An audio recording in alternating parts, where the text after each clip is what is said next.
We toss around the word genius a lot these days, but when the John D. and Catherine T. MacArthur Foundation recognizes you, you're in a whole new class.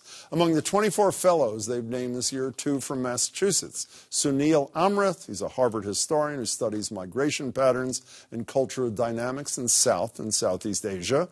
And Regina Barzilay, an MIT professor who's developed machine learning methods which have made it possible for computers to analyze human languages from around the world and across time, whatever that means. We should note, by the way, WGBH is a recipient of the MacArthur Foundation grant. Regina, it's a pleasure to meet you. Congratulations. Thank you.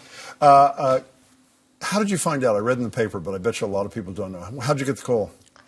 So I was working and preparing for my lecture, and then somebody just called my cell phone, which was very surprising. And then I've had that I got an award. I was in total shock. So I decided I need to write the name of this person. It's in my lecture notes, just in case.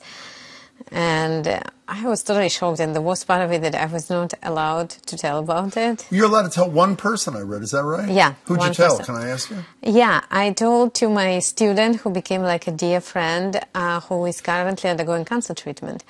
And she just completed. Did you honor the one person rule? Yeah. Was that tough to do? Extremely tough. I figured it was. Speaking of cancer, you got breast cancer in 2014. And I know that I've read that you said you learned at that time that the data that's collected on which decisions are made is scant. Tell us a little bit about that and what you're trying to do. Coming back from the machine learning background where, you know, the data really drives decision in a lot of industries, I was expecting that something like that happens in cancer, but it's really not the case. And in fact, only 3% of the data today is used to drive most of the clinical decisions. Those are patients who participate in clinical trials.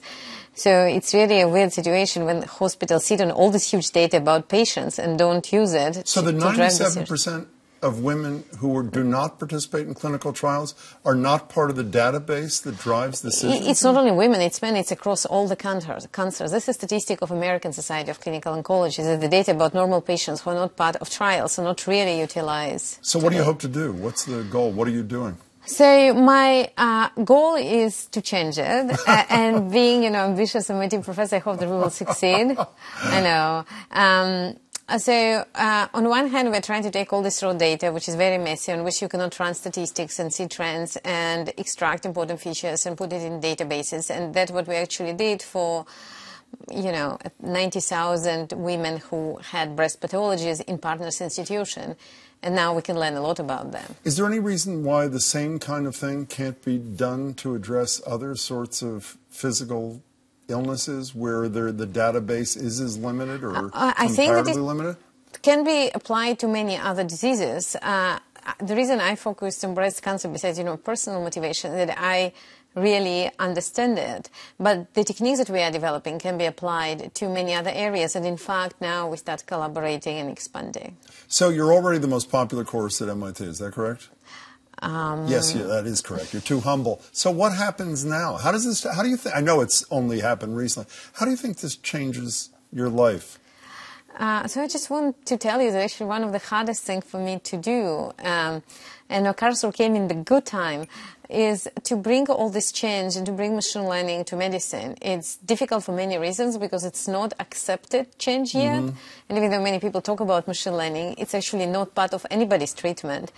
So I hope that MacArthur will add me extra credibility when I'm going to many doors at MGH and other places. Well, speaking of that, I read in the paper that a number of funders have turned you down. How do you think they're feeling today? Oh, no, I don't think so that, that it was personal. The problem is in a much higher level, that today most of the funding, not most, again, 97% of the funding doesn't go to engineering school. It's only 3%, and a tiny fraction of it goes to computer science. So how can you actually do machine learning and computer science if it's not funded as part of NIH? What are you doing with the money? Is this what we're going to do? 625 grand, is that what it is? Over 5 years? What are you going to do with that? Tell you the truth, I'm still processing it, because since I've had it, even though it was a month ago, I was not sure that it actually happened. So now, today is the first day that I'm feeling I actually got the award. Is a part of it going to be for fun? I mean, I know you're incredibly serious about your work, but isn't there a piece of you that says a chunk of that? Did you know what Lin-Manuel Miranda said when he won, the guy from Hamilton? I looked it up today. He said, I slept in because we paid off my wife's student loans yesterday, and we celebrated with wine and backgammon. I mean, doesn't that have some appeal to you? I would say that MIT professors are paid pretty well. So, so you don't have to worry about that? You know, one of the things, you're from Moldova? Yeah, I was born in Moldavia. Moldavia, excuse me. Frank Bruni, did you see the piece Frank Bruni had in the New York Times? He did an analysis of all of the MacArthur Genius winners since 1981. I think there have been 906 or something like that.